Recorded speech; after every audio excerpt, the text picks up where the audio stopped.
Alright guys, today we're going to be talking about Anthem, which is a game I've yet to even discuss on this channel, which is weird because this is a Destiny related channel. And Anthem so far looks like a Destiny killer, at least that's what people are saying. I don't know if it will be, but that is what this video is about. Will Anthem kill Destiny? So, to know what Anthem needs to do to kill Destiny, let's look at what Destiny did wrong. And I broke this down to 6 different pillars. Pillar number 1, the weak story of Destiny. Destiny has been known, and obviously this has been changed a little bit. This has been improved quite a bit since the original launch of Destiny, when it first got that sort of people started to think that it was a terrible story game, and it was. The first Destiny had a terrible story. Even Destiny 2 had a subpar story. Even Forsaken, I would go on to admit, has a subpar story. But we don't play Destiny because of the story, and no matter what the Destiny fanboys tell you, Destiny still does not have a great story. Well, it has good lore, and as I've always said on my channel for years now, Destiny has a great story lying beneath the surface. It just doesn't have very good presentation.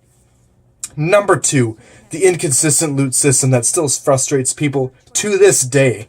If Anthem gave us a loot system similar to Destiny's, but made it that much more satisfying, simple, and easy, with a few items that are hard to get, basically loot that will keep us coming back to the game, they will have killed the Destiny loot system. Number 3, the lack of characterization. We don't get attached to our own character or any other characters in this game. I feel like if Anthem introduces some characters that people really like, that people really attach themselves to, then this game will become that much more compelling for people to start to play. Number 4, lack of world building. Destiny 2 has beautiful worlds, absolutely gorgeous, breathtaking graphics with an amazing art team. The worlds themselves look incredible, but that beauty is only skin deep because Destiny has been sort of like a walled garden. It's not like Red Dead Redemption 2, where you can pretty much just explore to your heart's content. The world never felt alive to me. It always felt fake.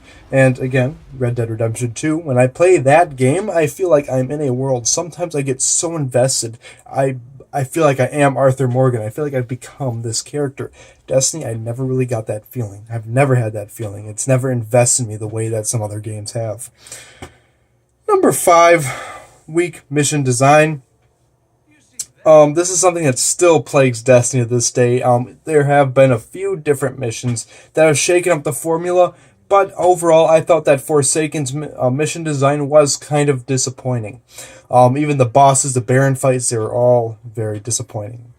And that's something that Bungie surprisingly hasn't really addressed. They've tried to address it. They've added vehicles. Ooh. They've added boss fights. Ooh. They've tried to add new mechanics. And really, the only time the missions or the actual gameplay for PvE ever spices up is during the raid.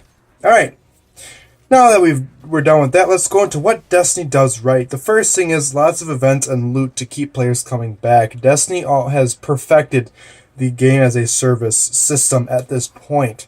They keep us invested enough to buy the new expansions. They keep us invested enough to come back during the limited time events. Iron Banner, Clan Wars, Festival of the Lost, The Dawning, Crimson Days, all of these different events every year.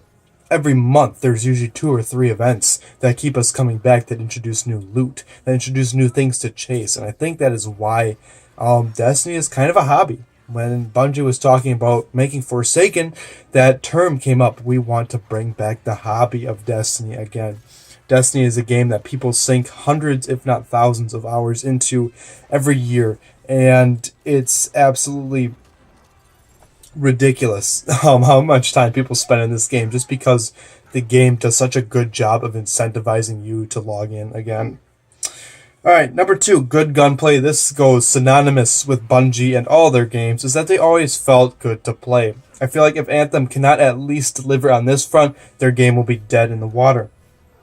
Number 3, addictive/fun level up system. The loot system can be frustrating, I get that. It can be hard, I get that. But it is satisfying once you hit that light level you've been chasing, once you get that weapon from that quest that you've been grinding for. And Destiny has its weapons, its coveted weapons, that just get people excited. I'm talking about the Year 1 Galahorns. I'm talking about now we've got Whisper of the Worm. We've got all sorts of different weapons that, like, people are just after. Sleeper Simulant is one. I'm thinking of 1,000 Voices. These are all weapons that people just chase. They're weapons that people want to get. Year One Hawk Moon. I mean, I could go on and on. Next up, we have great art design, which I kind of talked about earlier. Destiny has really good artwork, and the graphics are really good. The worlds are unique looking.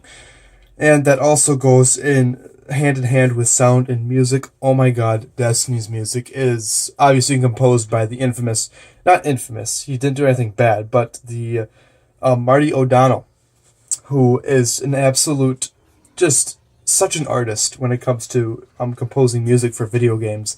Obviously, most people know him for his work on Halo and now Destiny. His music is very iconic, and I could tell a Marty O'Donnell piece just from the first 10 seconds of the song. His style is incredible, and he has composed some of the best video game music of all time. Alright. Now, I'm going to touch on another subject, is that Anthem can do all these things right, but if they just copy and paste Destiny, it's not going to be enough to move people to this new game. Anthem needs to innovate. And I can think of them doing this in a few different ways. Number one, more detailed worlds. Number two, new types of gunplay. So don't copy and paste Destiny. And from what I've seen from the Anthem gameplay and trailers, they're not. It's a very different looking game. It looks like it'll play very differently. You kind of have a jetpack on you all the time, which granted you do have a lot of mobility in Destiny, but this is like, you're in like a transformer or a javelin. We'll get into that later. There's a lot more airborne combat. Number three, new ways of telling the story, and also just an investing story. I think if that they can get us to invest ourselves and to care about this universe, then they will have stepped over Destiny in a big way. Alright, so let's talk about what we know about Anthem so far, and then I'll discuss whether or not I think that this game can kill Destiny. So number one, we know that this game is an online-only multiplayer game. Number two, it is considered a shared world MMO, just like Destiny. It is basically like an MMORPG, but not quite. It's kind of weird. It's kind of like an FPS that's very linear, and an MMO had a baby. It's strange. There are 4 classes, or javelins. We don't know a whole lot about what each of these javelins do, but there are 4 distinct classes, and one character can switch between all 4 classes. So, in an interview with Game Informer, one of the main devs for Anthem said, I do not foresee any reason, unless you want a different looking character, why someone would start a new account, because you can experience every type of gunplay and piece of gameplay in this game through one character. Alright, next, this is all contained on one planet. You cannot fly to other planets, and this planet is not Earth. I think it's called Anthem, or it's something else, I don't know. But there's only one planet, and it's not Earth. It's beyond our solar system. Next, this is a character-focused experience, which is what they kept saying. They kept saying that these are characters that we will be invested in, which if they can pull this off would be a huge leap over Destiny. That this would kind of be... This is a Destiny's Achilles heel. Other than like Cade 6, we've never really had a character that we've really been invested in, that we really cared about in the Destiny universe. And even Cade 6, when compared to other fleshed out and detailed characters, he's not that amazing of a character. He's just like the comedy relief, and people like him. Next, there are microtransactions in this game, which I felt like, oh, this is such a missed opportunity. Prove that you are better than these other games. Prove that you're in it for the fans. Prove that you're doing something new, and you're kind of going against the curve, and you're not just copying Destiny by not including microtransactions. They did say that there are no loot boxes, there's no pay-to-win mechanics in here. It's just cosmetic, but that's still frustrating because it's still stuff that's in the game that you're probably going to want to unlock, but you can't because you can only unlock it through a paywall. Next, this is intended to be a live service, just like Destiny, but in a bigger way, because the game dev in that interview said that they don't have any plans on making an Anthem 2. This is going to be a game similar to like World of Warcraft. They just come out with updates for it every year or whatnot, to keep the game feeling fresh. Next, the entire story mode and all of the missions and all the activities can be completed cooperatively, which is similar to Destiny. Next, my final point for why Anthem has me a little concerned is that there is no PvP. at all. There's no player versus player content. It is all cooperative, fighting monsters and things like that, which wouldn't be a problem. There are plenty of games that don't have PvP.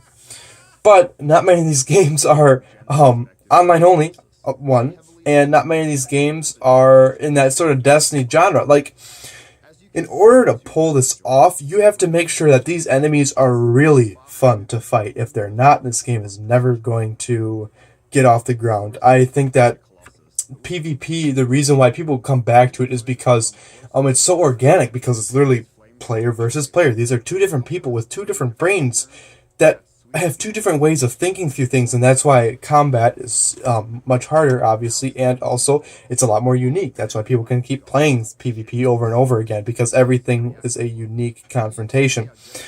And without that, I feel like this game, that's sort of a missed opportunity. So I don't know, but I think that this game can pull it off if they complete all the other things that I said. If this is an innovative, story-driven, deep game.